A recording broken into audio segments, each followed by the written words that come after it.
তারপরেই আশিবাসি ছেড়ে সকালবেলা উঠে চলে আসি আগে প্রথমেই চা বসাতে। আমি ইন্ডাকশন এবং গ্যাস দুটো মিলেই চা বসাই। তো ফার্স্টেই আগে চলে আসি আমি, এই হচ্ছে আমার রান্নাঘর। আমার রান্নাঘরটা অস্থায়ী রান্নাঘর রয়েছে এবং প্রচণ্ড আলো আমার এই রান্নাঘরে। আমার আজকে হচ্ছে শনিবার, আমার কর্তা গেছেন আমার ছেলেকে পড়াতে দিতেও, শনিবার করে কম্পিউটার ক্লাস থাকে, ও গেছে আপাতত পড়াতে দিতে। তো আমি এখানে চায়ের জল বসেছি। আর এই যে জীবনে এত রকমের আগুনের মতো উত্তপ্ত ফুটন্ত অবস্থা, কিন্তু প্রকাশ করার জাহিনি, তার মধ্যে সুন্দর একটা জিনিস মেশাতে হবে, কি সেটা হচ্ছে চা। ও এই যে মিশে গেল, দেখো জীবনের রংটাই অন্যরকম হয়ে গেল। এবারে কি খানিকক্ষণ ফুটতে দিতে হবে। যদি আরেকটু সৌন্দর্য আনাতে চাও তাহলে সাদা সাদা জিনিসটাকে মিশিয়ে দিতে হবে, ব্যাস রং বদলে গেল। যেরকমভাবে পরিস্থিতি পরিবর্তন আনছে সেভাবে এটাও পরিবর্তন হয়ে গিয়ে সুন্দর একটা চা দিয়ে দিল।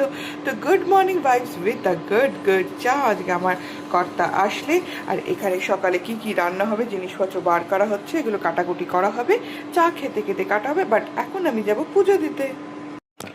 রান্নাঘর থেকে ঘরে ঢোকা, আমার ঘর এটা, এবং যেহেতু এসি চলেছিল বলে একটু ঘরটা ঠান্ডা আছে, সেই জন্যে এখন এসে চলো। গুড মর্নিং, সুপ্রভাত সবাই। তোমরা আমার আগেই অনেক আগে উঠে পড়েছো, I am a late riser. ঠিক আছে, কোনো কিছু করার নেই। তো চলো এবার তোমাদের সেবা শুশ্রূষা করে আমি আগে ঠাকুর পুজো দিই, দেন আমি এই যে আমার মাধব এখানে রয়েছেন, যিনি আমার হাত ধরেছেন, বড় মা থেকে শুরু করে কৃষ্ণ ঠাকুর, আমার লোকনাথ বাবা, আমার মা লক্ষ্মী থেকে শুরু করে সাইজি, বাবা ভোলানাথ, শ্রীকৃষ্ণদেব, জগন্নাথ, এবং অবশ্যই আমার মা শারদা, মা কালী, সবাই রয়েছে, অনুকূল ঠাকুর সবাই রয়েছে। চলো এবার একটু এদের সেবা যত্ন করে নিই, তারপরে আসছি, ঠিক আছে? তাদের পুজো দেওয়া হয়ে গেছে।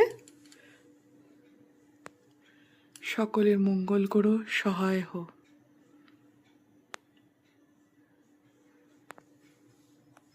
সকালবেলার একদম গরম গরম ধোয়াটা চা, যদিও বোঝা যাচ্ছে না। তো এখানে আমার সকালের সব তরি তরকারি আনাজপত্র কাটা হয়েছে, এবং আমার বরকে বলেছিলাম যে একটুখানি বনপাউটি আনবে। তো যাই হোক, বানের জায়গায় উঠতে গিয়ে গরম গরম সিঙ্গারা উইথ জিলেপিটা করো, ভেতরে রয়েছে এই যে জিলেপিটা একদম ওর আর আমার ছেলের ভীষণ ফেভারিট। তো গরম গরম সিঙ্গারা উইথ দ্য জিলেপি আজকে সকালে ব্রেকফাস্ট।